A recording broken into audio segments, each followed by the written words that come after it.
My role in all this has been to help businesses build and grow their sales and marketing efforts. That's what I love. I love building marketing strategies and sales strategies. And we'll talk a little bit about the difference between the two.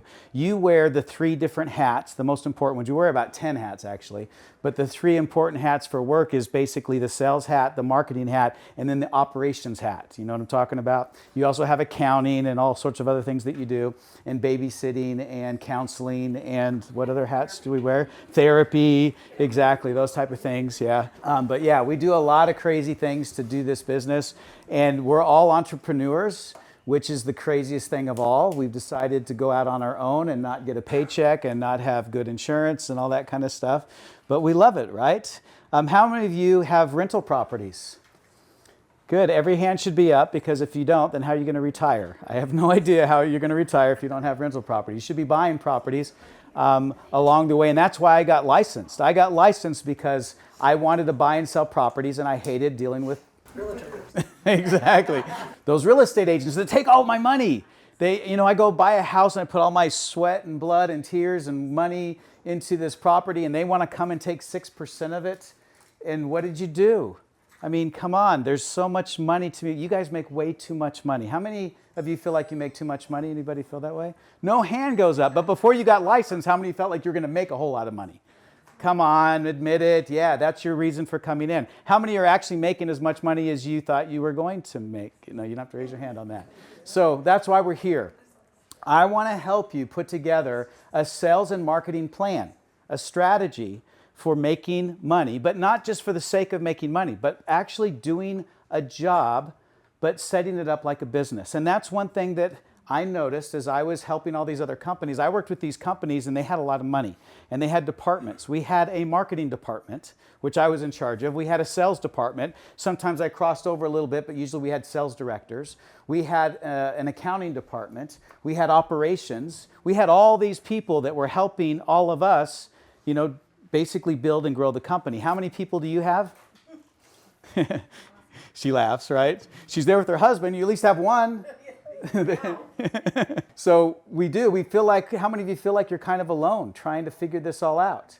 And we spend a lot of time trying to do the right things and hopefully not do the wrong things. But what we end up doing is everything. Anybody feel like that's what they do all day long, everything, and you're working 24/7?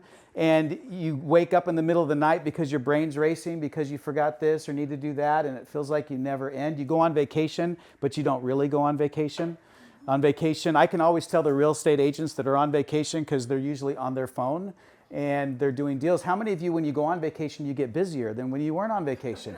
It always seems to work that way, right? What I want to help you do is to build a sales and marketing strategy that you can run on your own. Honestly, you should work towards having team members, even if it's just a TC or MC, transaction coordinator and a marketing coordinator. You really should have other people that you work directly with besides the really important strategic partners, which are your lenders. Those are important strategic partners. Title, very important strategic partner. Who else are important strategic partners? You should have contractors. Stagers are really important, right? Pictures, yeah, whoever does all your videography. You can see I've got some guy right here. So you have all these important people that you can work with. But the hard thing too is to figure out how to put it all together into a daily effort that you can actually walk away from, not only at the end of each day or maybe on the weekends. Sometimes actually our weekends are the busy time, but sometimes during that time we can spend time with family and friends and do the things that we love to do. And then at some point we'd like to retire. And as you can see, some of us are past retirement age already. So what happened? Because it's one of those things that we just seem to keep having to do in order to make things work. That's not always great for your health or for your well-being in other ways. So we're going to talk about all that. This program is called Captivate Agent. We've published 3 books now. I've coached all around the world. I love going around and coaching. That's kind of my thing. I got my first undergraduate degree in art and realized that there's no money there. So I went into real estate. No, I'm just kidding. I served a mission in South America, so I can say that here in Utah because you know what that means. In other places, I don't really say that because they're like, what? So I speak Spanish. So I got an undergraduate degree in Spanish. So that was great, right? 2 undergraduate degrees, art and Spanish. What the hell am I going to do with those two? So I ended up getting an MBA. I was a cougar here, and then I became a cougar in Houston. And that's where I really learned. It was wonderful out there to learn about how to build and grow businesses, right? That's where my focus was at. I loved business. I just loved what it meant to make money and be in business. So I worked for this really great firm for 13 years called HOK, Helmuth Obata and Kasabam. And I cut my teeth with them, and they taught me all the great things about what we should do in order to build and grow business. SWOT analysis, competitive analysis, all sorts of different things. We did focus groups and all these fun things. And then I got into the real estate side of things. And as I got into the real estate side, because I loved buying and selling properties, and then I started working with people that were in there, and then they'd ask me to come and help them with their companies. And I saw these agents, because all the companies that I worked for, builders, title, mortgage lenders, home warranty companies, they all needed you. Isn't that crazy? You're the one that are out there all by yourselves trying to figure out what the heck to do every day. And these big companies out there are relying on you in order to get their business. And that was the craziest thing. And so this happened about 20 years ago when I was chief marketing officer for this home warranty company that was trying to build themselves up and then sell it. I was like, I'm not going to sit here in the office. I'm going to go out there and work with agents and figure out what they need and how I can help them. And that's what I started doing. And it was very eye-opening to see agents struggling and working hard, and not always struggling. Some of them were just doing crazy good. But it felt like everybody was kind of on their own. Even when you're with a brokerage, it still feels like, sink or swim.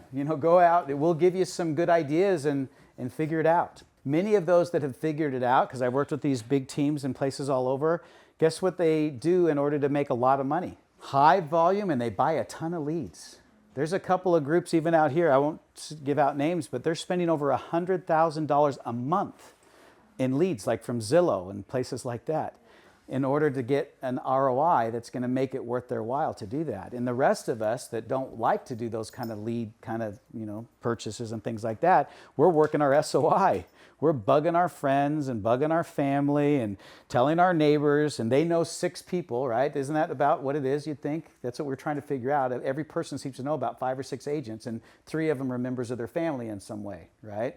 And that's who you're competing against. And so we knock doors and we give them crumble cookies and then give them how many of you have your harvest pumpkin patch set up? Anybody here? No one wants to raise their hand because of the way I say it? Yeah. Because we like to do that. We want to be friends and we want to build relationships. And that is important. I promise you. There's nothing wrong with that. So if you hear me say things that are sarcastic towards that part of it, forgive me, because I don't mean to be sarcastic or mean in any way. If I'm going to do a job, I want to be considered a professional. I want someone to look at me like they look at their lawyer or their CPA as a service professional. I don't want me to be the guy that has to bring them cookies so I get business from them, or take them to a Marvel movie so that they remember me, or send out a monthly newsletter that I don't even write because I don't have time to do that has a pie, apple pie recipe on it or something like that. I want to be a professional. And the thing is, there's need for it. It's the craziest thing. We work in transactions. And about, how long ago was it when we had interest rates that were reasonable? 4 years now? 3 years here? 5 years? Has it been that long? It's crazy. We didn't have to do anything. How many of you remember those days? Except we had to wait in line to buy a house and do multiple offers or deal with multiple properties, go way over asking price, try to convince our buyers that it's all right that you're buying this house that smells like crap and that it looks like bad, but it's $100,000 overpriced from what the market says it is. You'll be fine because we're increasing, we're appreciating like 23%. It'll keep going, right? But that's what it was before. So we just did transactions and we loved it because when we do a transaction, we get paid. But now what's happening is we're competing against about half or even less than half of the inventory that was out there before. People don't want to sell. Why don't people want to sell right now? Yeah, they're sitting in a house at 3.5%. Like, yeah, maybe I don't love this house, but I love it at $1,500 a month. compared to $4,500 a month. Yeah, so that's what I love about it. But the one thing that's crazy, and we'll talk about this, is how much equity that they have gained in that, or what they could do to leverage it. And people are still buying and selling homes. How many of you sold homes recently and it sold just like that? Anybody? Why did it sell so fast in this market? Probably because either they or you, or the combination of the two of you, did something to really understand in a professional way how to get that house ready to sell, how to price it right, or you had an assumable loan. Those are tough, though.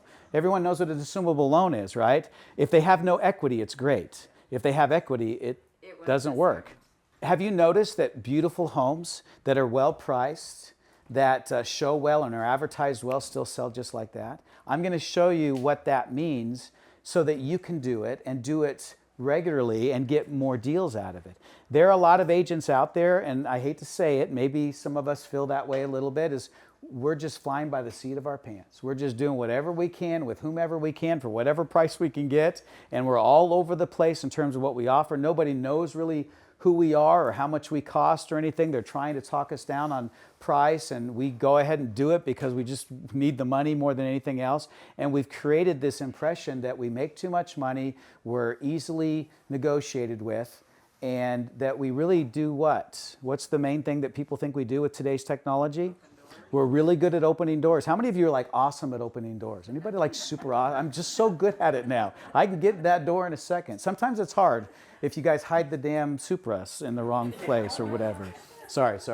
That happens sometimes. But yeah, we're really good at opening doors and driving all the way up. We drive from Ogden to Spanish Fork and back and forth, and sometimes St. George and Vernal or Park City or wherever we need to go to get that extra deal, right? Really good at driving around, working for free, and opening up doors. The NAR came up with a settlement and said, hey, you can't work for free anymore. You got to have a signed agreement. And we don't know what to think about that. How many of you are like, well, that's good. Oh, wait, that's not so good. Well, wait, that's good. You know, and it's like we're kind of stuck. Anybody feel stuck when it comes to the NAR ruling? No, you don't. Good. I'm glad. We'll talk a little bit about that. But we're really good at that. And then when it comes to listing homes, what are we really good at? That's exactly what we do. We do, because before that's all we had to do. It'd sell just like that. Now it takes longer to sell, and we're price reductions. I love the price reduction plans that people have. I even talk to agents. Yeah, we have a price reduction plan. Are you kidding me? You have a plan for price reductions. Well, you should have a plan to sell more quickly instead of how many, because what the hard thing is with people is they think their house is worth this. It's really worth this. You want to sell it for this. But in order to get the signed agreement, you're doing this at sometimes less commission. But then you have the price reduction plan, right? To bring it back down to this, and then it finally sells at this. Has that ever happened to anybody? Yeah, so we're going to talk about all this cool stuff. But before we do, I have a really cool shiny object to start things out, right? The whole reason you came here in the first place, because I do love technology. Now, I want to be clear, and we'll even, as I go through this, technology is a really great servant. Have you heard this quote before? It's a horrible what? Anybody heard this? Technology is a good servant, but it's an awful master. Really, your ability to manage as a professional what needs to get done to help people buy and sell homes is the key to your professional success, right? The technology should amplify that and should magnify it, but not take it over. And I think it's a good quote for today, because how many of us are addicted? You look, even if you have teenagers or even older, like we can't get away from the technology. We get addicted to things sometimes in a way that doesn't actually help us. So we'll talk a little bit about that, but I do want to show you this really cool tool. What I'm going to show you over the next 8 weeks is how to master the real estate agent services to such a degree that you no longer have to bring down your commission or talk people into being a better agent than their brother-in-law who's also an agent, or whatever else is going on out there. And I know many of you do this, but the consistency of that offering and the distinction of it beyond what anybody else offers, because that's why we buy and sell products and services in this great free market country, is we get choices. and we know the difference between those choices. If I want to buy a BMW, or I can buy a little Honda Civic, or I can, they're all four wheels and they drive and they go from one place to the other. But I'll pay more money if I feel like I'm getting more from it. But I have to sit down in it and drive it and feel it and understand it before I'm going to pay that much more money. But when it comes to a lot of real estate services, I don't know the difference between what you do and what you do and what you do and what Zillow says they do and what the discount and what Homey says they do. It's all the same thing, right? Isn't it? It's not, and it shouldn't be. But to our customers, it is, because they don't know. They don't buy real estate as often, right? So they don't have as much familiarity with that kind of transaction. So when they talk to you, a lot of times they're going online and they're looking for a home, and who do they want to show them the house?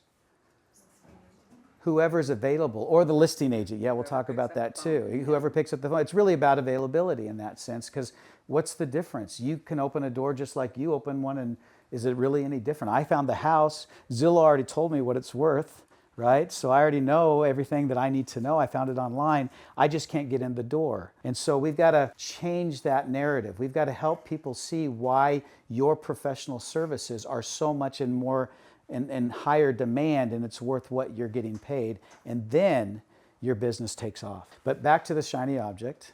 This right here, this little camera has two lenses on it, in the front and in the back. So it films in a bubble, right? So what's cool about this is how many of you, let's think about it from the buying and the listing side of things.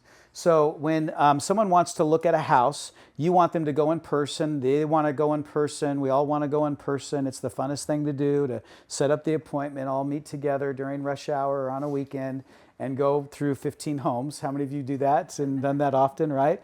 And we go through the house. And then what I really love is that they literally drive up. They get out of the car just to tell you what? Yeah, I don't like it. I'm done. Or they walk in the door. Yeah, I'm good. I don't like it. Like, did you look at the pictures? Yeah, we have a guy out that we coach out in San Diego. He requires in his workflow, his process, we'll create a lot of these processes with you. It's an SOP, standard operating procedure. One of his SOPs for his buyers, before he'll take on that buyer, they have to do a drive-by. I don't know, in California they call it a drive-by. But they require that they drive by the house and decide if they like the neighborhood before they will go and show them that home, because people determine if they like that property or not, and it's a waste of time to run out there. Has that ever happened? Anybody do that? Do you do that? Yeah. So you'll notice that when I talk to you about what it is that we can do to kind of raise the bar to what we have to offer as real estate agents, it's not about us, and that's the biggest problem that any business has that fails. Is that they think so much about what they want and what they're doing and what they think everybody else wants that they have no clue. Have you ever noticed that? It happens all the time. I might give you a few examples. Some of you have heard them in my classes before, like Kodak, like Netflix and Blockbuster. Everybody remember Blockbuster? They were totally convinced that everybody wanted to drive 5, 10, 15 minutes to walk through their thousands of titles in there. And he was interviewed, the CEO, so sorry, I digressed to actually tell you the story. This was in 2004, I think it was, and you can look it up. So Motley Crue, have you heard of Motley Crue before? It's an investment group, and they interviewed the CEO of Blockbuster and asked him, are you concerned about Netflix and this red vending machine? And he was like, no, why would anybody want to do that, right? The funny thing is that Netflix was actually created for Blockbuster. Did you all know that?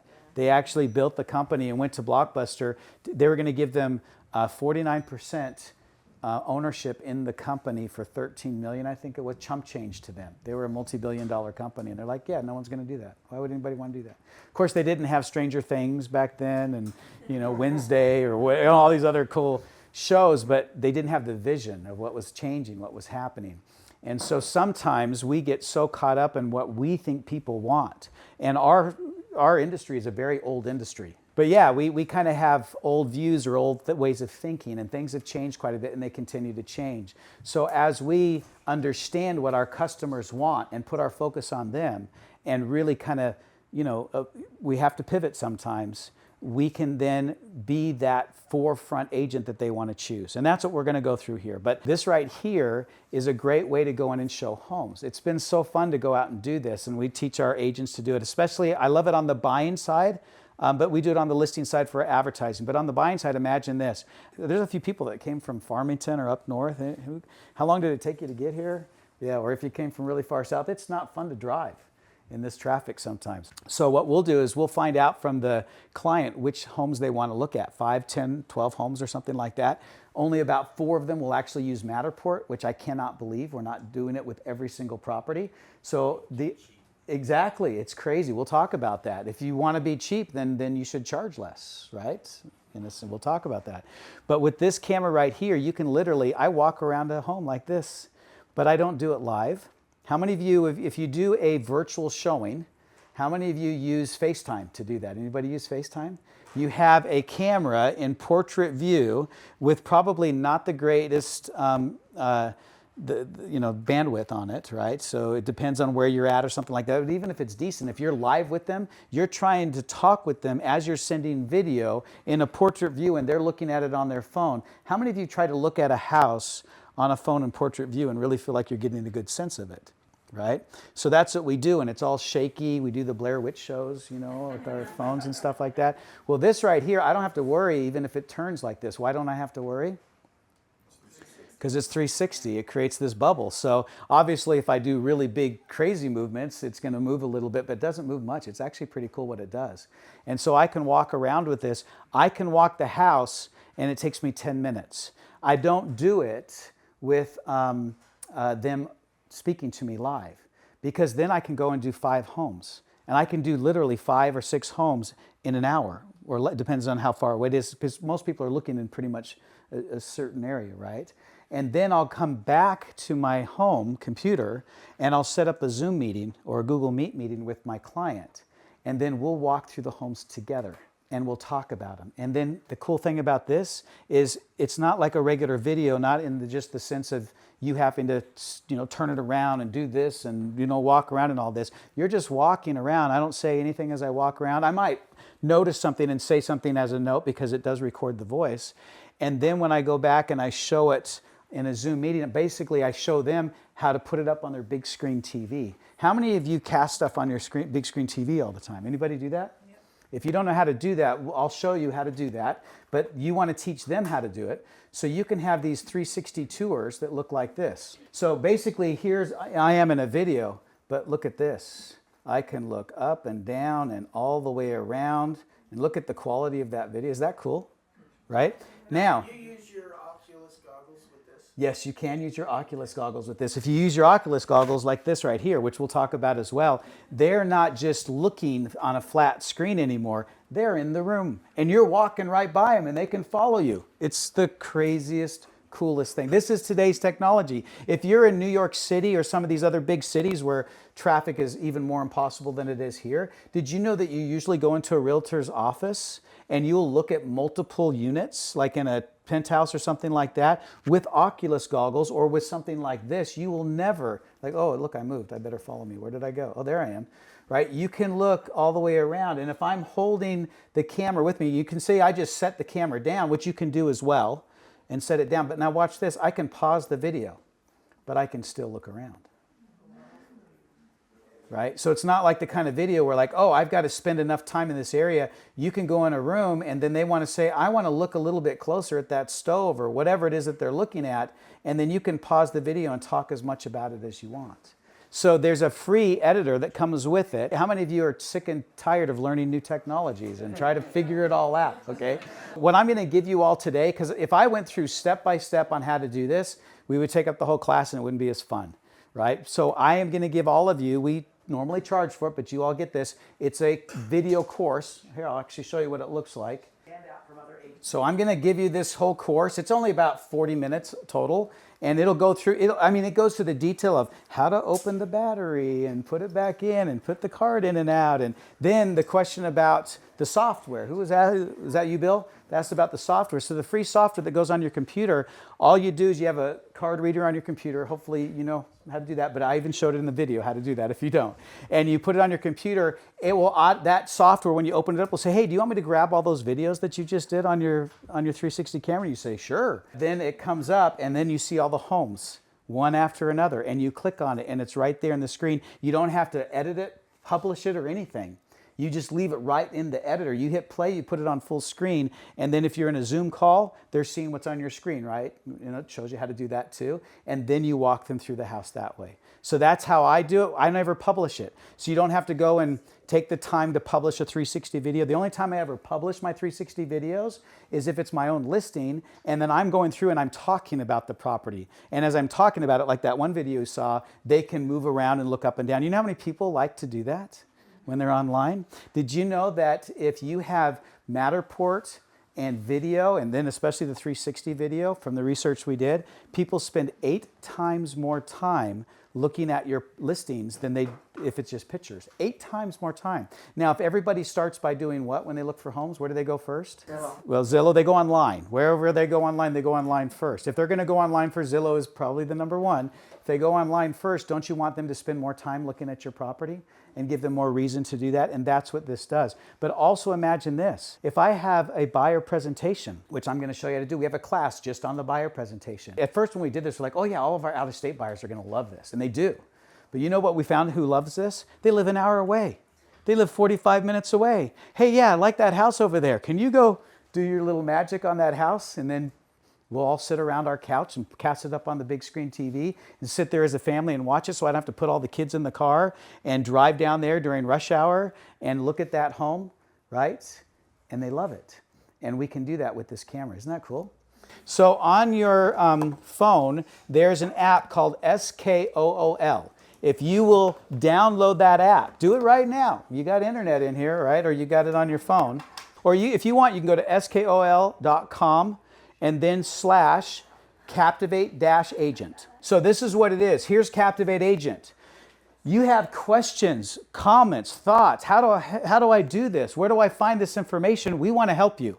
And you, by the way, you're not paying for any of this. You get this all free. It's sponsored by Title I, and we're excited to help you with it. There are some things you can buy. Obviously, there will be some things there, but don't worry. We're not in the market of annoying you. We want to help. So in here is this community. Then there's this classroom. In the classroom, there will be a class called Virtual Tours, and you will all get it for free. We do charge a few $100s for it, but you're going to get it by being here for free, so you can get the step-by-step, since that's what you're here for today, is learn how to use that wonderful little camera if you get it. Now, how much does this camera cost? Anybody wondered that? About 400? Yeah. Why do I invest in it? Well, I sell enough real estate that I can pay for it. Isn't that nice?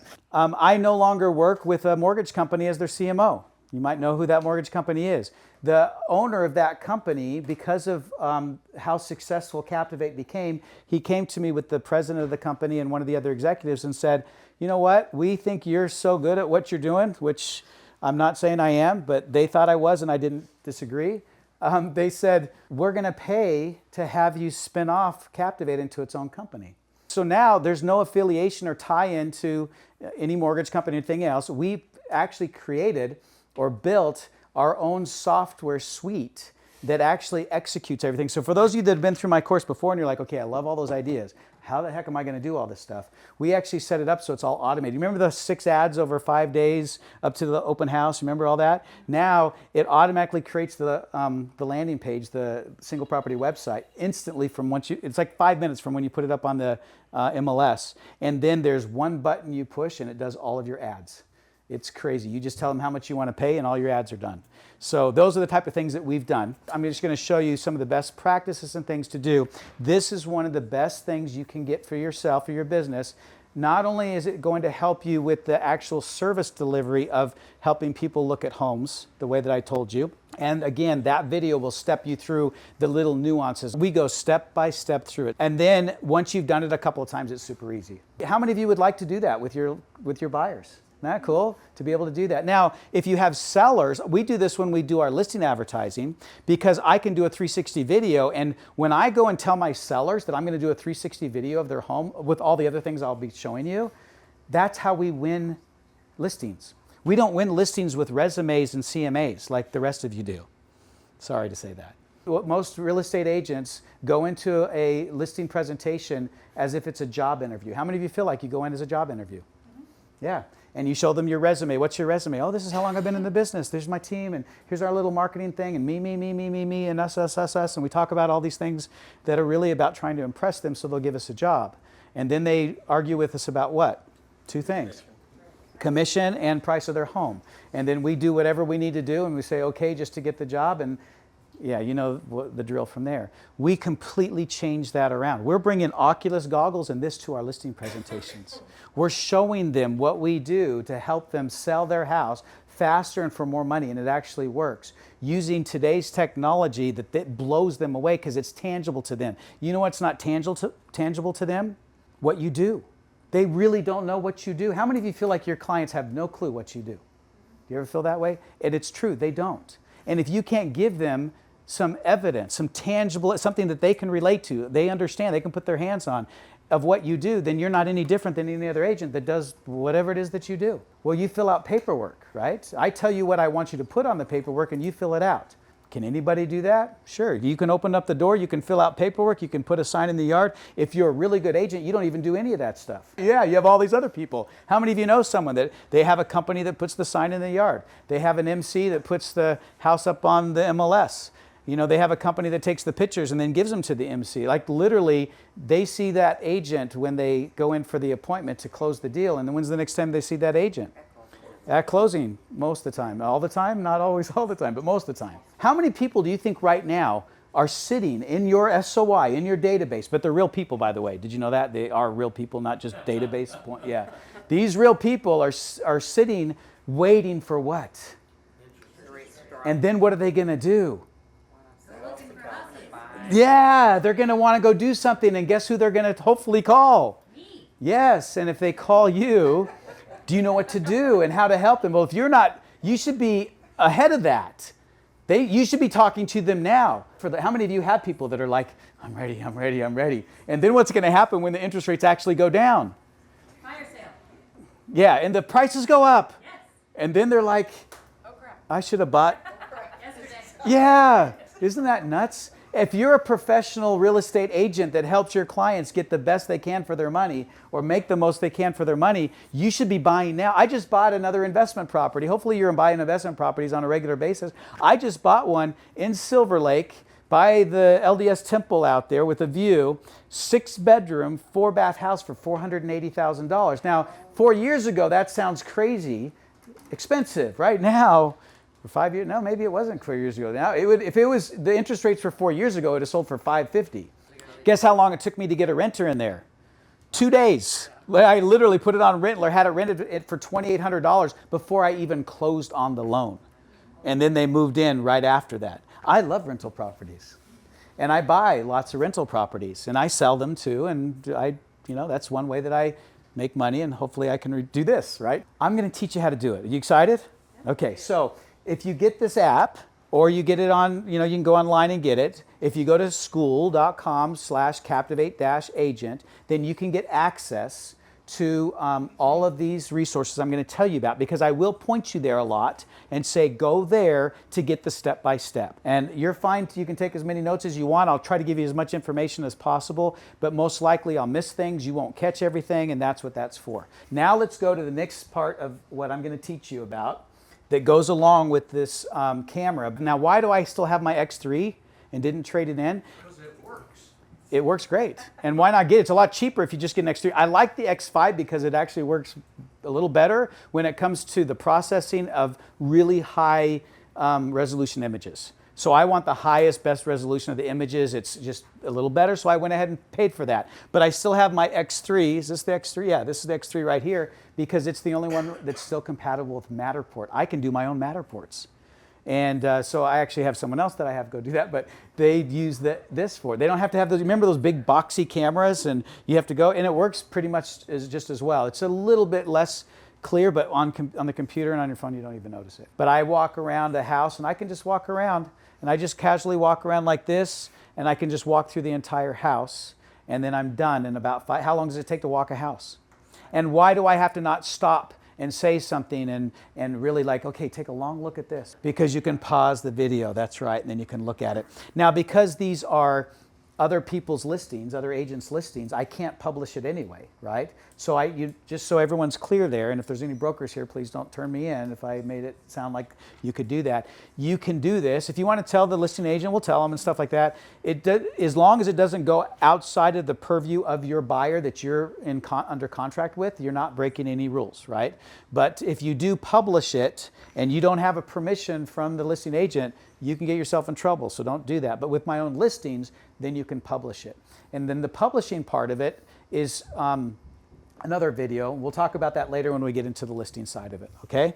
But I think that's pretty much about all that goes with this. These Oculus goggles, how many of you have seen these? How many of you have tried them?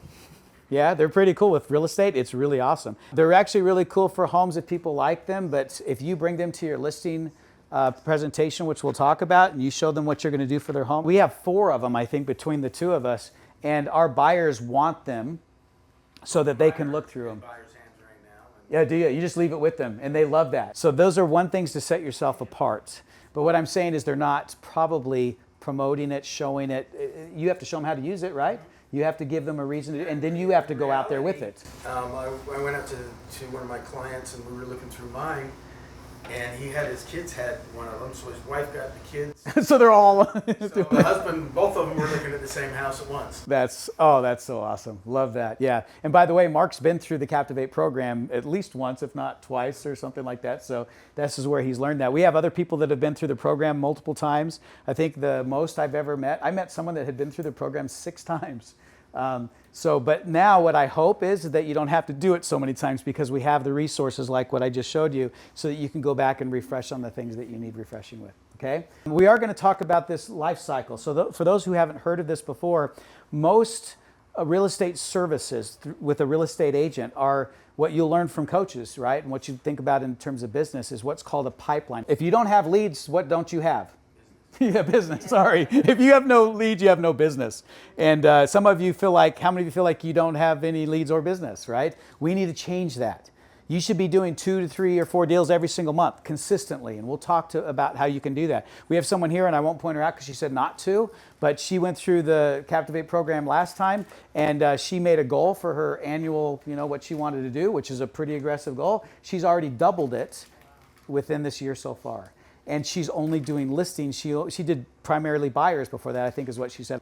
On all those deals, she only had 3 buyers. How many of you would like to have a lot more listings? Depends, yeah, it depends. But if I show you how to do it in a way that makes it happen, so in the last 2 months, and I try not to do too much business, I stay relevant, but I have to do it. I've sold 5 homes in the last 2 months, right? And then I've had 3 buyers with that. And I'm literally not trying to do too much business. And I don't have to, go out there and market too much about it. And it's not because I have all these years of experience and all this SOI. It's because I put into practice what I teach. And it works. And we have agents here that it works for too. The difference that you're going to see now for those that have been through this before is we've tried to make this a lot more executable, a lot easier to put into play the things that I'm teaching you. We talk about SOPs all the time, but then you got to figure out how to put it into play. And so now we've actually, if you're interested, created the technologies around how to automate those type of things, how to use virtual assistants and AI to be a part of getting things done without you having to do everything manually. The life cycle represents, instead of a lead funnel and a pipeline, and then rinse and repeat. And what do we do when we rinse and repeat our people? That's when we do our harvest pumpkins and our newsletters and all that kind of stuff, which really doesn't come across very professional. Could you imagine if your lawyer came by and knocked on your door and gave you some crumble cookies and say, hey, I would really hope that you'd, use me again for your law, whatever you need, right? You just wouldn't see that from a professional, but we do it as agents all the time. And that's why people don't think we really have a lot to offer, especially now that technology has come along and they feed the technology, like Zillow. What does Zillow feed you? Or feed our clients, I should say. Here's the homes for sale. Here's what the neighbor's homes that isn't even for sale is what it's worth. So you actually know what all these homes are worth, and it's very accurate, by the way. Especially here in Utah, you're not laughing enough. Especially here in Utah, that's a non-disclosure state. But do they think it's accurate? Yes, they do. I love it when it's really low. I'm like, yeah, you're right. I'm sure that's what it's worth. Yeah. And then when it's high, then I have to argue with them. But when it's low, I'm like, dude, yeah, we're going to work really hard to get that for you. No, I'm just kidding. I don't do that. We should probably cut that part of it.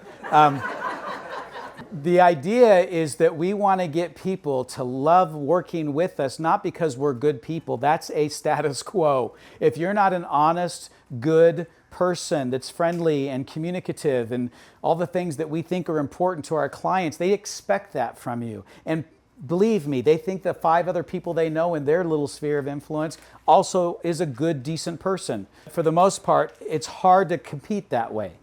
But when you compete against value adds, value service, that's distinguishable and easy for them to recognize. Like this, they can see that. They put the goggles on, that's tangible. I got to tell you this story because my brother is a mortgage loan officer in San Diego. And, things have gotten tough. So he knew that I wrote this new version of this book. He said, Mike, will you send me the book? I want to go through it. I'm going to become an agent. That's what he told me. I'm going to become an agent because his broker, it's California. You know how everything's weird up there. Sorry, Californians. You can be a broker and or a lender and a agent, not on the same transaction, but you can do that, I guess, here too. But it's yeah. And a lot of brokers say, no, you can't do it, right, and stuff like that. You can have both your licenses, you just can't do the same transaction. The same transaction, but there are a lot that don't even want you to even come. Well, anyway, what it really comes down to is that he decided to pick up a flip. He bought a house for $750,000. He put $100,000 into it, and he's going to sell it for 1.4 to 1.6. Is that good money? Yeah. That's good money. And he found the place. Are those type of places out there? All the time. He buys this property, he reads my book, and he says, okay, Mike, I'm going to follow what you're saying in this book. He had 83 people show up at his open house. 83 people. He got 4 more listings out of it because you know what one of the guys on the listing said? It was kind of cool, and all within this one community. One of them said, he had to fire his agent to get my brother to be his agent. My brother's never been an agent. Never even been an agent, but he followed the process that I'll teach you. And he got this listing from this other guy that fired his agent. He said, whenever I went online, I saw your damn house and I didn't see mine. He was pissed. He was mad because I kept seeing your house like everywhere I went. It followed me like everywhere I went. And every time I saw it, I got more and more mad at my agent until I fired him. Will you be my agent? If you know how to get your home to follow people around that are looking to buy or sell properties, do you think you're going to get more business? Yes, and I'll show you how to do that. That's what it means for me to get leads. And then instead of just trying to get them under agreement and then under contract and then try to rinse and repeat, we found that yes, there's a home shopping period and there's a time that is important. We spent $4 million researching and developing this because I had all these companies that had all this money to help me develop this. So that's what we've put into this Captivate program. And what we found looking at the customer, they spent a whole year home shopping, only the last few weeks talking to one of you. Crazy, isn't it? Or last few months sometimes. They do it all themselves. They think they need to, and they have to figure it out. And what do you have to offer anyway? You open doors. You put signs in yards. So we found out what you can do during this time. We're going to talk about that. Then all under contract, closing and move-in and improved property. These are the stages of the life cycle, but it doesn't end here. There are 2 reasons that everybody buys and sells properties. You think it's because they want to have a roof over their head. Well, can they have a roof over their head if they rent? They sure can. Can they get a roof over their head if they still live with their parents? They still do, some of them. Why do they buy and sell property? Equity's the number one reason. They're either trying to build it or they're trying to leverage it. If you know how to talk about building and leveraging equity and you talk that language to people, that resonates with them. And we'll talk about how to do that. And you can get people that are sitting on their hands waiting. Because did you know at any given time in any given market, only about 4% of people are locked and ready to buy and sell property. And you're all fighting over them. 4%. That's not very many for how many agents are out there. Guess how many customers we found are ready to or wanting to buy or sell property if they only knew how to do it. 34%. 34% of the people you know in your database are literally thinking about their next purchase or their next sell. They just don't know how to get there. You know how many renters would like to buy if they could figure out how to do it? Most of them. There are some that don't.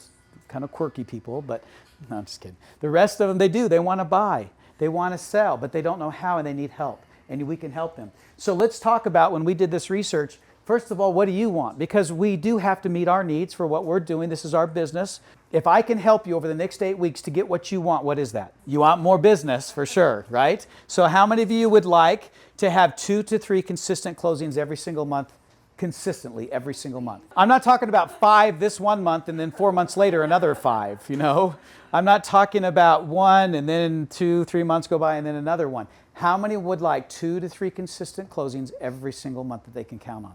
To me, that's what most agents want. I want to teach you how to do that, and you can do that. It's not hard. If you do 2 closings a month, right, on average, how many closings a year is that? It's only 24 closings. You can do that. 3 would be 36, you know, you can do the math. It's not hard to do it if you have leads coming in. But the leads coming in, if you're fighting over the 4%, it's going to be tough. Even with all the agents that have left the industry since things have gotten tough, it's still tough. There are more agents still in the state of Utah than there are homes for sale. You know that? Yeah, there are a lot of lifestyle ones, yeah, but still. If you have a whole bunch of agents doing onesies and twosies, is that still not taking a whole lot of business away from what you could do as someone that's trying to do it as a full-time profession? You need 2 to 3 consistent closings every month, right? What's the next thing you want? How many of you want this? How many of you want more professional respect? Say it. I want professional respect. I want to be respected for what I do. I'm not a glorified door opener.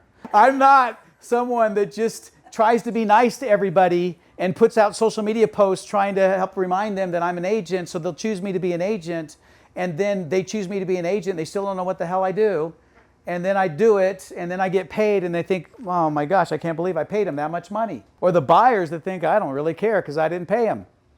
And they use you, and they expect it. Like, that's one good thing about the NAR settlement is at least they're signed with you. How many of you before the NAR settlement literally showed 15, 20 homes and never even had an agreement in place? And then all of a sudden they ghosted you and you find out they bought a house with somebody else. I've literally even heard people say, because we went out and talked to people when we did our focus groups and our testing and things like that, literally people said, I didn't want to work with one agent. I liked working with multiple agents. The average person buyer at that time worked with 3.2 agents in the process of buying a home. And they had excuses that were absolutely ridiculous if you think about it in terms of professional respect.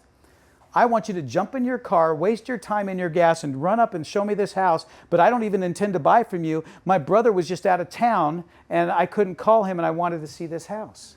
Does that happen? Yeah, they still do try to do that. Because of what? They don't have that professional respect, so we want more of that. What else do you want? How many of you would like to even know what that means? We use it as a cliche. Work-life balance. I have work-life balance. I turn off my phone at 7 o'clock, right? Stuff like that. I know agents that do that. They turn off their phone at 7 o'clock. And guess when most of the calls come in? After 7 o'clock, yeah. So what does that mean? And then how many of you have a retirement plan? It's all quiet. Yeah, exactly. So that's what you want. This is what they want. I want you to really understand, and this is what I'm going to help teach you, is if you can focus on what they want, you'll get what you want. But you have to do it in a way that they feel it, understand it, receive it, and respect it. Because if not, then all you are is an agent that does what? Opens doors, manages paperwork, and puts it through. You do a ton of stuff. And I'm not, please don't make me, I'm not insinuating in any way whatsoever that you don't do a ton of work. But they don't know it. They just don't know it, and they don't see it. But as far as a real estate agent goes, there's so many people out there that doesn't quite understand what you do and why it deserves that much money. Did you know our top producing agents out there make more money than some of the top leading lawyers out there per hour? They make more than CPAs. They make more than sometimes doctors. I mean, I went to a conference just this last week where these guys, and they're just normal guys and gals, and there's nothing wrong with, awesome to them. Many of them are well over $1 million GCI, well over. There's a lot of money to be made out there. But in my opinion, there's a right way to do it, and it has to be focused on, in my opinion, on what people want. And even if you're going to recruit, which I think is great, we're doing that too, but why not do it in a way that it's about giving instead of taking? And so the underlying premise of Captivate is that everything you do, everything that becomes who you are, personally and professional, should be about what you can give, not what you can get. How many of you feel that way? If you can give, you'll have doors that will open and you'll have opportunities that will come. You can make money, and then you can go to bed at night and feel good about it. And then you can enjoy the time off and not feel like you've done something inappropriate. But I think it's so hard as an agent. You know why I think it's hard? because you're my friend and you want me to help you sell your house and you don't question my 3%, so I charge you 3%. You're a complete jerk and you talk me down to 1%, but I really need the money, so I'll sign you as well. That doesn't feel ethical to me. It doesn't. We shouldn't be variant in terms of what we do and what we offer and how much we charge, because then it just feels like we're just trying to get whatever we can. And it feels more like a taking effort instead of a giving one. Have you heard the book Go Giver? You ever read that before? Plenty of good books out there like that. Consider what you do as a giver, as a purveyor of intelligent, very highly skilled services in real estate that people need. And over the next 8 weeks, I'm going to teach you how to do it. So let's go through this a little bit. Let's talk about what the cool stuff that we're going to do. I talked about this before, about building and leveraging equity. Did you know the average homeowner here in the United States has $400,000 in net worth right now? As of 2024, $400,000 in net worth. The average renter, $10,000. People buy property to build and leverage equity. That's what it's all about. Now, of course, they want to live in a cool place, in a nice area, and all the things that we deal with. How many of you feel like that's all you deal with? Location, location, location, and they've already decided what price point they want to be at. And they want this, that, oh, I can't deal with that red wall. Wow, man, that's awful. And like, dude, you can paint it. Come on. You know, we get caught up in a lot of these type of things, but the number one reason that people buy and sell property is equity, and they want to build it or leverage it, right? Or both. Of course, they're doing both. That's what I want you to think about. That's your professional expertise now. You are an equity specialist. I want you to think about that. Don't call yourself a realtor anymore. I'm an equity specialist. I'm going to help you build wealth through equity, and I will teach you how to do that. You know, when you start talking that way to people, you're already their agent, because no one else is talking about it that way. Now, I'm not saying that you falsify anything or you call yourself a financial advisor when you're not. You can use partners, and we do. I use my lenders not as the loan application person. That's why I don't even talk, oh, here's my loan guy or something like that. That's why people don't go and talk to the lender first. Did you know that? That's why when I worked with these mortgage companies, guess who they went to first when they finally went to somebody that was supposed to be a professional? One of you. Right? They didn't even go to a lender to ask him, can I even afford this? Can I qualify? Like, how many times do you have to talk your people into, can you please go talk to the damn lender and get pre-approved or pre-qualified, because I'm not going to show you another home until you do that. Because it's just a waste of everybody's time. And they have their own ideas of what it's worth. But when you can start talking equity, building, growing, managing equity, that's when you become the professional that they want to talk to. So we'll go through and talk about what that means. As an example, I will teach you, so it doesn't become so complicated, to do 1 hour a day of prospecting. That's all you have to do. We have a class just on this. Don't miss it. If the numbers start to dwindle, you miss the most important, because it's the last class. I will teach you how to take everything that I'm going to throw at you, the fire hose, and I'm going to teach you how to do it all in 1 hour a day when it comes to prospecting new business. If you do it, like the agent that I'm not going to look at that's doing it, and she's doubled her production more, and we're only she's got a whole quarter of the year left. If you follow these things that I'm going to teach you, you can grow your business, not because you hustled more, right? Not because you called more people, not because you bought more crumble cookies or you rented out more theaters, because you showed what you can do to help people leverage and build equity. One of them is called the pathway to qualification. Could you imagine everybody in your database or everybody that they know that are renters? You have now a program. I'm going to teach you how to have it. You need to have a name for any offering. Every restaurant, every business, every service has names to their products. You ever notice that? They have a name to it. Not like, hey, I can help you buy or sell a home. Yeah, we all can do that. Be like going into a restaurant and say, can I have your chicken dish? So we have what's called a pathway to qualification. It's a program. You can use it, by the way. We want you to. Imagine calling up a renter and saying something like this. Hey, John, this is Mike. How would you like to be able to buy a house instead of rent it at your next time that your lease is up, right? How many people do you think out there that are renting a home would love to be able to buy the next time their lease is up instead of to rent, right? Now, if we call a renter and say to them, what do we usually say? Do you want to buy or sell? You know someone who wants to buy or sell? Can you tell me the names and friends of someone? And we're asking a renter who doesn't know what the hell to do to buy a house. And we say, when you're ready to buy, please give me a call. Don't forget, right? And they don't know what to do, so they don't do it. They sit on their hands for years waiting to buy a house. And so what we say is we have a program. It's called the Pathway to Qualification. It helps those that want to buy their first place get ready to buy by the time their lease is up or whenever it makes sense to them. We took the pressure off when we said that. Like, oh, wow, okay. So what we're going to do is that we're going to show you exactly where you're at and where you need to be. And you know what happens when I even on the phone will say that to people, and they'll tell me on the phone, yeah, I've saved up this much money and we've been waiting 5 years and we've done this and this and this. And a lot of times I'm like, dude, you could have bought 5 years ago, right? They didn't know. I don't say it to them then, but we have them come into a meeting. It's called the Pathway to Qualification Appointment. When you have an appointment, that's a conversion. When they're there in an appointment, what can they do? Sign an agreement. But why would they sign it? Because you're going to help them understand how to get from where they are to where they need to be to buy when their lease is up. Does it work? It works like crazy. You wouldn't believe it. We had one class in Colorado where I challenged them, and I'm going to give you challenges, by the way, and you can win prizes, and we're going to make this fun. I told them I'd give them a $100 gift card, right? So we did a $100 gift card. Whoever could make the most Pathway to Qualification appointments after I taught them how to go through it. I just gave you an introduction to it, but I went through the class with them and I taught them how to do it. We had all the agents that did it line up front. There's about 50 agents or so in there, 17 to 20 agents, or I can't remember how many, lined up in the front because they actually made the phone calls. Because if you don't do something, nothing's going to happen, right? If you have good intentions, doesn't matter. You have to do something. So they all made their calls. Guess who won? Guess how many appointments they made?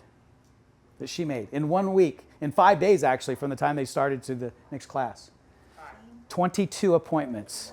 22 appointments. Isn't that crazy? Between all of them, it was over 140 appointments that they made between all those agents. It was nuts, and it was such an easy thing to do. How many of you would like to be able to call people up and get a deal, but you don't know what to say or what to offer, except for to say what? You know, do you want to buy or sell? Do you know someone want to buy or sell? I got some cookies for you. You know, stuff like that. And did you get my recipe card? You know, or something like that. But this is where you're saying to them, we help buyers buy their first home with a program called the Pathway to Qualification. And in that program, we tell you exactly where you are and where you need to be so that when your lease is up or whenever it makes sense to you, you can buy a home. You know what I love when I tell them their lease is up? I didn't even know this was going to happen until I had some of them tell me. The first thing they thought about was their landlord that they didn't like, or the roommate that they thought about those things about not living in their own place. Oh, by the time I lease, can I do that by October, right? So my son, this is my son, by the way, Zach, raise your hand, Zach. Hi, Zach. Did I just embarrass you, Zach? Incredible videographer. So he's in a townhome in Vineyard, and we had someone come and check the furnace there, right? But he told him about it. He said, you should give my dad a call, and he can tell you about it. He calls me. His lease was going to be up in October, which is coming up in October, right? This was how long ago? 2 months ago? Yeah, about 2 months ago. It's about 2 months ago. He calls me up, and he said, hey, I heard about your Pathway to Qualification program. When you give something a name, what does that mean? It's real. It has something to it. There's something substantive to this. And so he calls me up and wants the appointment. I said, great, I did it over Zoom. I'll teach you how to do this. They closed 2 weeks ago. Between the two of them, they made $130,000. And they're still living in a one-bedroom apartment in West Valley. It was a nice $1,600 a month. Believe me, rent is still expensive. Even though houses are expensive, so is rent. And it's not their own place. So we found them a place. It was a townhome and it had 2 bedrooms and a bathroom and a kitchen and everything upstairs. Guess what was downstairs? But it was a mother-in-law suite. They already have a renter and they're paying $1,100 a month. They're paying less per month for that place and they own it now. They're so excited. Guess what they're doing now? They've already sent me 4 friends. That's where I get my business. I get them telling about me because they don't tell them about, hey, Mike's a really good agent and he will give you the best cookies you've ever tasted. They don't say that. What do they say?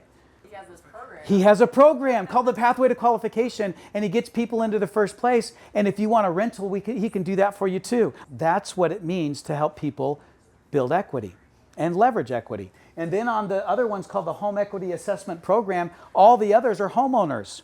So if you think about it, in your database, you have 2 different groups, the only 2 groups that really matter, renters and homeowners. And guess what the homeowners are? They're rich. They might not know it because in every other way they're not. Did you know there's 5 things you can do with your equity? That's what I tell all my people. We have an equity assessment program, and we teach you how to do 5 things with all that equity you have in your home. And I send them every single month their equity statement. How many of you do that? Every month they get an equity statement, and it tells them how much equity they have in it. It's not perfect, but who cares, right? It'll be perfect once I get involved, but it gives them a good estimate. And it tells them they've got $300,000. So guess what? I call them up and I say, hey, John, you got $300,000 in equity. And I could even see in my database if they clicked on it. So I just call the lowest hanging fruit. They've clicked on it. Yeah. It's the highest open rate of anything we send out is their home equity statement. You know why it's the highest? Because people want to know. Because they want to know. And where do they go now to look for it? They were going to Zillow, and Zillow just gives a number and they can't do anything with it, and it doesn't give them any other information. It just basically gives them a number and they can agree with it or not. But what I send them is interactive, and it gives them the opportunity to talk to me, and we can talk about what to do with that equity. How much interest are they earning on their equity right now? 0. How many of you would put $300,000 under your bed or in a safe versus just leave it there? What's inflation going to do to that? Right? The house overall is going to appreciate, but that money that they've unrealized gain that they've gotten, they can leverage it. 5 things they can do. I start with the one that everybody wants. You can pay off your home and your debt faster with equity. Did you know you can do that? There's ways to do that. I did it and it works. This is a whole class. Don't miss it. This is the last class. So you want to make sure you come there to that class. Each one of these steps, by the way, stages, I guess I should say, within this life cycle, has certain things that you can offer specifically as a professional real estate agent that demands a ton of respect, because your ability to give them more of what they want that no one else is really doing for them.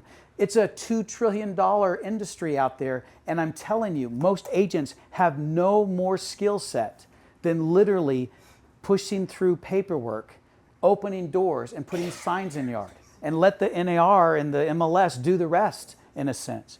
You need to come in at a level above that, above the niceties of being a good person, and provide them with an expertise that they are longing for because no one's offering it.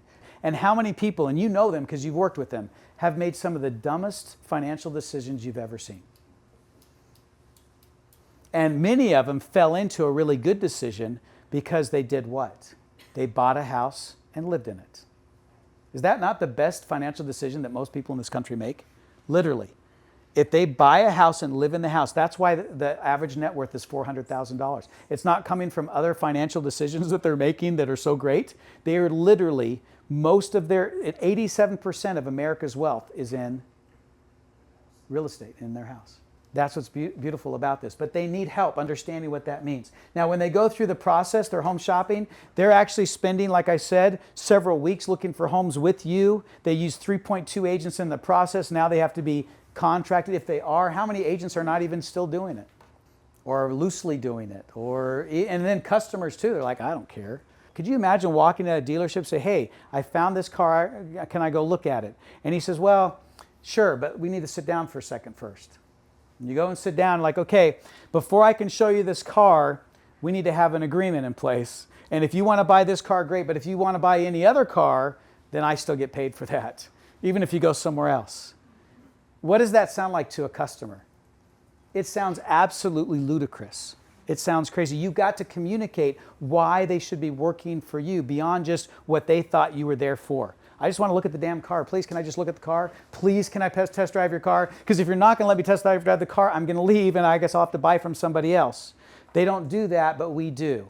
So give them a reason to want to work with you, and it has nothing to do with the contract. The contract is just the normal, natural way of going about doing business with someone, like a lawyer. If you go to a lawyer and they're not going to get paid until after the settlement, and what are they going to require from you? A signed agreement, right? If it's a good CPA, they should not do your taxes until you've signed an agreement that says, hey, I'm going to do all this work, because they don't get paid until what?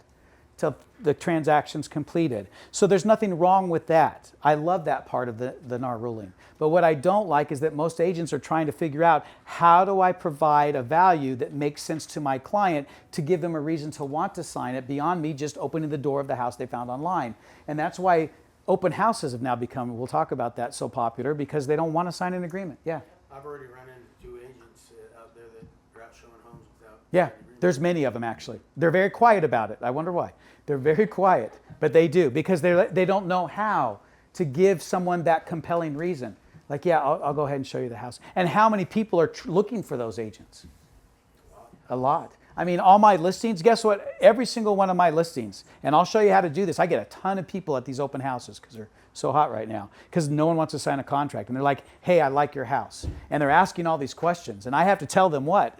I can show you the house as the listing agent, right? But I'm representing the seller, not you. So I can give you, basic questions, but if you want to get into details of how much should I offer, how much earnest money should I put down, all that kind of stuff, I need to be under an agreement with you. And as soon as I mention that to them, oh, no, I'm just asking. Yeah, they're so afraid of this idea that they have to sign an agreement. But once I show you how to give them a reason why they should work with you, like a lawyer, like, yeah, I don't want to go to jail, or I don't want to lose a bunch of money, or I want to get a lot of money.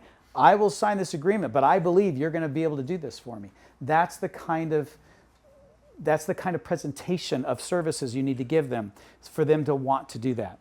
More buyers, more respect. We're talking about financial consultation, virtual tours, like we talked about here. And again, I hope you're not disappointed, because we kind of introduced this to the virtual tour class.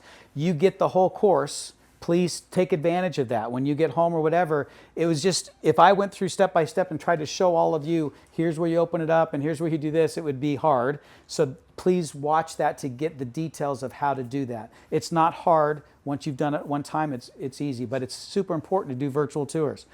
Insider information I'll talk about. How many of you, when you show a house, literally are going through cosmetic nuances of what that house is to that buyer? Like literally, the red wall, I just don't like it. I mean, literally, it's crazy sometimes what they're going through. Do you know what insider information is? You don't unless you've been through Captivate. Because what it is I give them a packet of information about the properties that they're interested in making an offer on, based on, luckily, the title company gives me a lot of information. What kind of information can the title company give me about a property? I let my buyers know how much the people at the home more or less owes on this house. I let them know about when the furnace was last not only serviced, but when it was replaced, or all this information about properties. I'm no longer a door opener.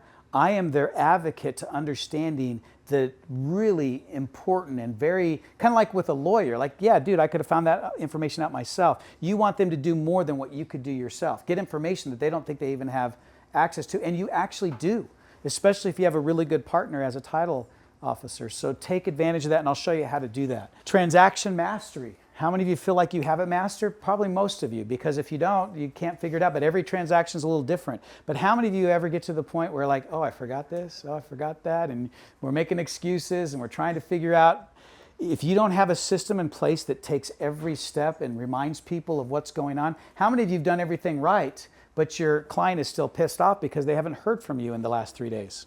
Anybody ever had that happen before, or 4 days or whatever? So being able to give people information when they want it and how they want it is super important in terms of transaction mastery. Now, what I'm going to do, so starting next week, we're going to do the $20,000 listing presentation class. So this is kind of an overview. I'm going to go deep into each one of these. I'm going to show you how to do a listing presentation. And we call it the $20,000 listing presentation. Many of you have probably done 100 listing presentations. At least come and see what I'm talking about, because it's newer technologies. It's more focused on needs and wants that are evident to the client, that they can put their hands or sink their teeth into, I guess, to make them feel like, oh yeah, dude, I would go with you all day long. There's no one that does all this.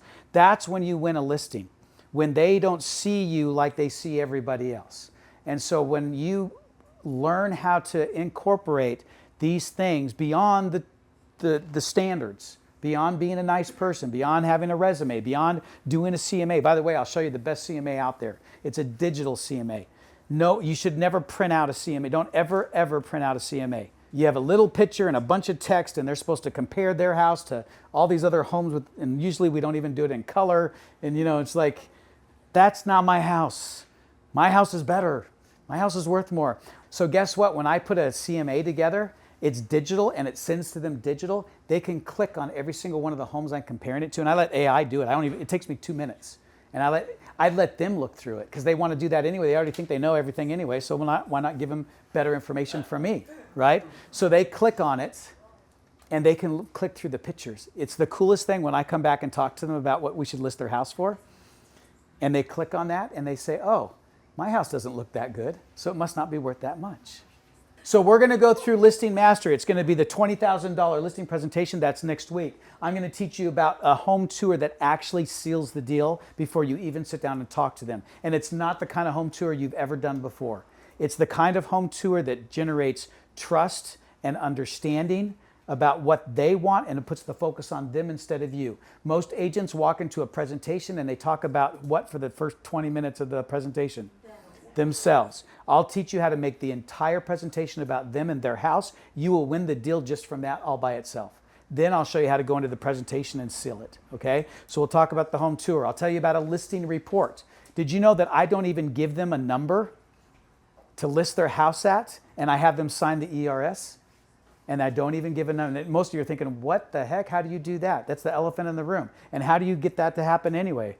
You know, I had to talk to my broker about it because wait a second, I go into a house on a Wednesday and I have them sign the ERS and it's listed on Friday and the open house is on Saturday, and I wonder why nobody comes. And I wonder why the house that I thought, you know, or they think looks awesome isn't ready to sell. I spend at least a couple weeks getting homes ready to sell. So we'll talk about that next when it comes to staging and flipping. I help every single one of my clients do what I've done all my career. I buy homes and I guess what I do with them before I sell them. I make more money because it's obvious. Why wouldn't I do that? How many times, especially like 4 years ago, I could not believe it. You literally would open a door and fall over from the smell, right? The yard's not even kept. You know, then you go in and they're half moved out. I don't even know what's going on with this place. You have to walk around all their stuff. And then they expect top dollar for it? Nuts. I had one person that was trying to do what we do with our homes. We have in our neighborhood just right now, because I sold one house 2 months ago in our neighborhood, we have 5 listings now across our neighborhood because of one listing. I'll teach you how that happens because that's how you get more deals. Every deal results in 2 to 3 more deals, especially in the immediate area. The comp was $750 for the house, $750,000. 2 houses up and over, so 4 houses altogether away from this house. 138 square feet bigger than our house. Built the same year, custom built homes, but in a lot of ways very, very similar. I mean, you couldn't be more comparable. I talked to my clients, gave them a listing report and told them that your house is worth $750 as it is right now. But if we do this, this, and this, and this to it, now again, I'll teach you what I mean by that. So you're not becoming a remodeler and getting yourself in trouble for anything like that. There's 4 things, which I'll teach you in this class, that every house needs to get ready to sell in the market. They put their house up for $750. My clients were so mad because even though those were comped at $750, guess what we were going to put our house up at? $829. $23,000 into it with recommendations that I gave them.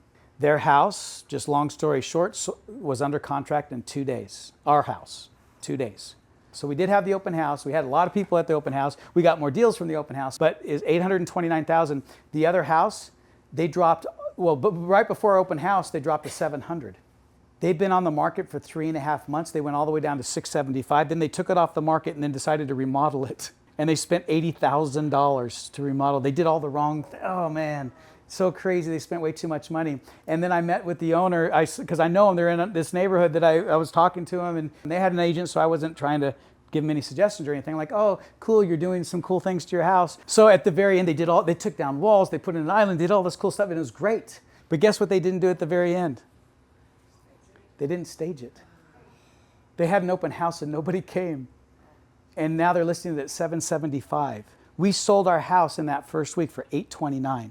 Then we sold another house, smaller house, for $795, same street, 4 doors up from that one.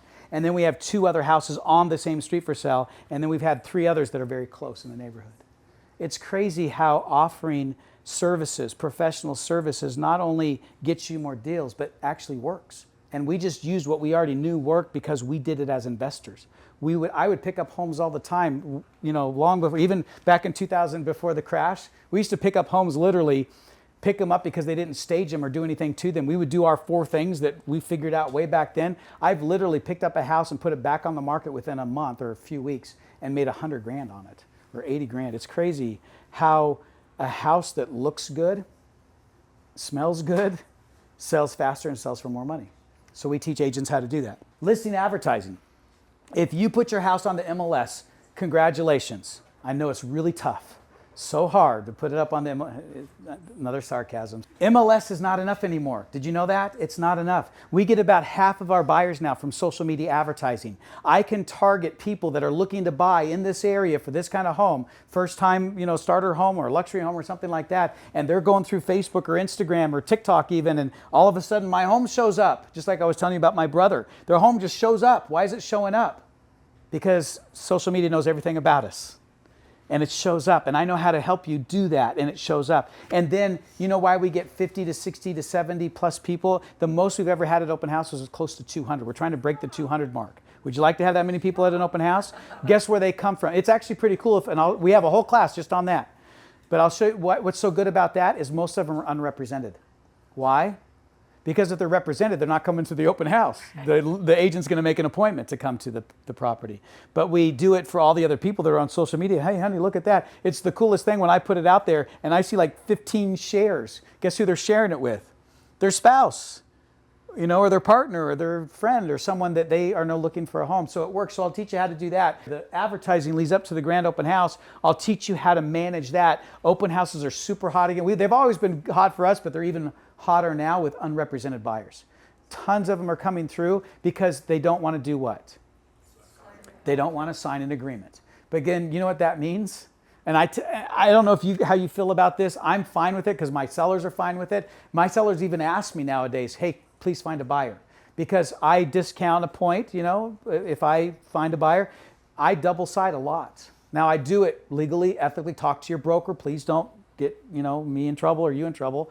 Make sure you do things right, and I'm not your broker or a lawyer, so please understand that it's something you have to do carefully, tread carefully, but it happens a lot now, and a lot of people appreciate it because overall they think now having one agent broker both sides actually makes sense. I've even had situations where I've literally had both of them sitting in there with me in the room like a mediator saying, hey, what are we going to do? And they've requested it, and it's, again, I'm not your broker and I'm not a lawyer, so don't get me or you in trouble. Talk to your broker about doing stuff like that, but we do that a lot now. So everyone knows that a business should have a front of office and back of office. Do you know what I mean by that? Front of office means what your customer sees.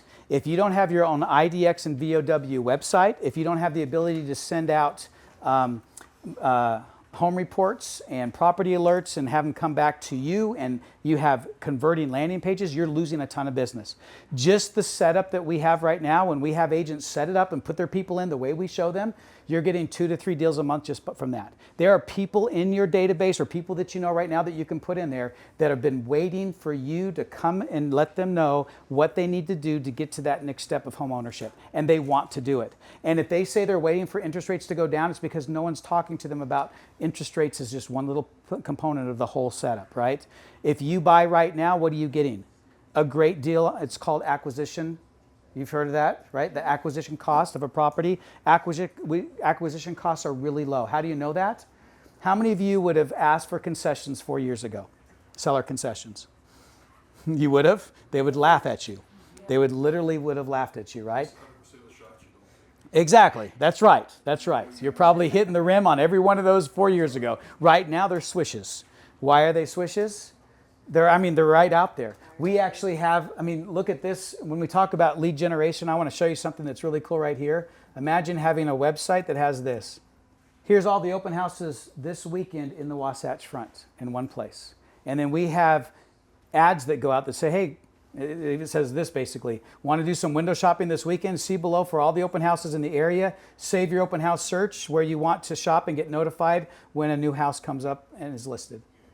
Is that not cool? They save it, they're in your database, and they can go open house shopping. Guess what happens when they go open house shopping? They find an area, then they save it, then they're in the database. You know what they're looking at, what the price point is, the area. You know everything about what they want. They decide, I really like this house. They click on it, and then what's a converting landing page? A big picture of you? No, they're not shopping for you. What are they shopping for? So guess what it says right here? Do you want to see this in person or virtual? Do you want to see it Thursday at what time? And they make an appointment and it integrates with your calendar. This is how you use technology to serve you to do a better job for your clients it's exactly what they want. Not only do we have these kind of landing pages and it's all integrated with your social media, all part of this whole thing, all the price reduced listings. Did you know in the Wasatch Front there are 2,831 properties that have reduced their price? Do you know where to find them all in one place? They're all right here, and they can be on your website. And why is this important? Because we're in Utah. And what does everybody in Utah want to do? Bargain shop. And that's what we say, price reduced listing, bargain shopping. We tell them this, looking for a great price on a new home, check out these reduced price listings and I'll help you negotiate an even better offer. Do you think people respond to this kind of stuff? They do, and I'll teach you how you can make that kind of advertising response. Here's all the $1 million properties. You know that there are 6,496 properties in the Wasatch Front that are over $1 million. You know how many people love to look at this? We had one agent that had her site set up. She got a $1.6 million listing just from someone that saw it on social media, clicked on it, didn't know her from Joe, I guess you say, and had her go show the house and got the house. Here's another one. Here's all, I'll just do this one really quick. Here's all the new builds. There's 766 new builds right now on the Wasatch Front offering what? Concessions. Do you think they want to see that? Yeah. And not only that, imagine this right here. To all the people in that life cycle after they buy, instead of giving them a recipe card, we tell them the 2 things they need to do to their home in September. They get an email that says, hey, don't forget to schedule your furnace tune-up and clean your fireplace and chimney. By the way, here's a video so you can do it yourself because we have a lot of DIYers here. And then we even show you, if you want to, how you can create your videos. And we recommend that you do this on your website. You just replace these videos with your own. They watch them right here. They don't have to go to YouTube. They don't have to go anywhere else. It's right here on your website. You know what you do is you invite your HVAC guy that's a strategic partner to come over to your house, and you have someone else film you while you're asking them questions. What are you doing? Why are you doing this? How are you doing that? Why is that important? And then you put that video out, and then you send it to all your people that are homeowners. And guess what? You're the expert that they wanted and they need in order to maintain their house, leverage equity, build equity, right? Understand what their equity is, help them get through the transaction, all the things through the whole life cycle. You're their guy or gal. That's what we want to show you how to do. This book right here, every single class, the class I just taught you is chapter 1. The class I teach you next week is chapter 2. The class the week after, should I keep going? So this, and then we try to put room in there so you can write notes. We found that we had this asked last time, like, hey, I want to write notes right in here. So we have room in the book that you can write notes. It talks about how you can do things on your own or how you can use the technology. You don't have to use the technology to do it. But if you want to get a book, so we sell the book for $55. I know it sounds like a lot, but it comes with all the online stuff too. Because you came to the class and it's already been sponsored, our cost is $25. You get it for $25.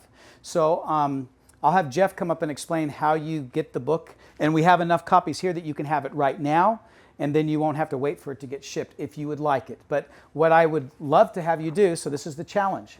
If you buy the book and you come next week and you've read chapters 1, which is today's review, and 2 to get prepared. If you read it, the $20,000 listing presentation, so you come with good questions and ideas and other things like this, and you buy this book, we're gonna give away so many crazy things. I have a pair of Oculus goggles sitting in that bag right there. If you buy the book, you're going to be in a drawing, and next week someone's going to get a free pair of Oculus goggles. So the book is new. It just barely came out. We're hoping to get reviews and stuff like that from you as well if you do that. But we would love to share with you if you'd like. We're going to stick around for the next hour if you have any questions. But if you would like to know more about the front and back office, we'll teach you a little bit more as we go along, so you can wait and see, hey, what is this going to do for me? But I will tell you that my goal is to help you get those things that I told you before. I want you to get more respect. I want you to have more to offer during every stage, but more than anything, I want you to do 2 to 3 deals every single month consistently, at least every month. And the reason I think 2 to 3 is right, because you could do more, but who wants to? If you did 3 deals every single month and it's consistent every month, is that not good money? Oh, yeah. Yeah. And if you do it every single month, can you then also have a life? Yeah. If you do 5 or 10, can you have a life? Probably not, unless you have a team. And if you want to do a team, good. And we'll show you how. We even help teams and stuff like that too. But I would love to help you learn how to do it, because if you can't execute, if you can't take good ideas and put them into action and they aren't consistent, then honestly, basically we come to these CE classes all the time and you walk out all pumped up hopefully and you're like, okay, what the heck do I do now? I want that to be a past problem with us or anybody else. This is the future. We want to help you get where you want to be with the right tools, tech, and understanding and training.